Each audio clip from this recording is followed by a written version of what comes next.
देख रहे हैं टुडे न्यूज़ 9 और मैं हूं कुलदीप सिंह बंजारे।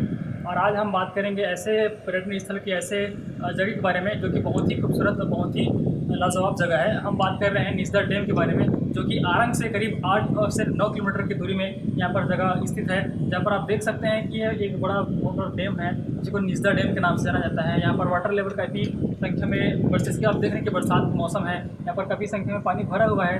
तो यहाँ पर जो निजदा डैम है, यहाँ पर 2 गेट खोले गए हैं जिसमें से पानी का निकासी हो रहा है। कहीं ना कहीं देखा जाता है कि ये जो पानी है वो कहीं ना कहीं गंगल बांध से लेकर के जो सीकर शहर है वहाँ से पानी होते हुए राजिम से होते होते ये निजदा डैम तक आता है। और यहाँ से जो पानी जाता है वो कई और जितने भी गांव में है वो सब गांव में निकासी के लिए सप्लाई होता है। जैसे कि यहाँ से देख रहे हैं कि यहाँ पर एक गुल्लू होते हुए और चिखली होते हुए जो कि नहर है जिसका वाटर लेवल के साथ साथ जो पानी है वो हर गाँव में सप्लाई होता है।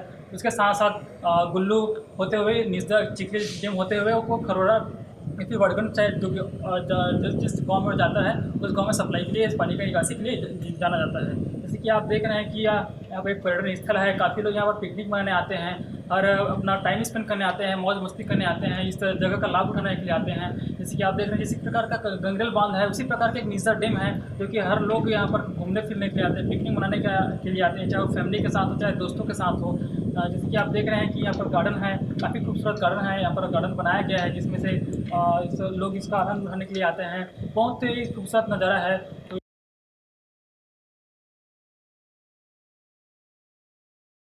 ये आप देख रहे हैं कि हम भी गार्डन में हैं। इस गार्डन की काफ़ी खूबसूरत भी है, काफ़ी खूबसूरत नज़र आ रहा है। यहाँ पे काफ़ी संख्या में पेड़ यहाँ पे लगे हुए हैं। आप देख सकते हैं कि बहुत सारे गार्डन यहाँ पर नज़र आ रहे हैं जिसमें से खूबसूरत से दिखाई दे रहा है। लोग यहाँ पर आते हैं, पिकनिक मनाते हैं अपने फैमिली के साथ साथ और अपने दोस्तों के साथ साथ।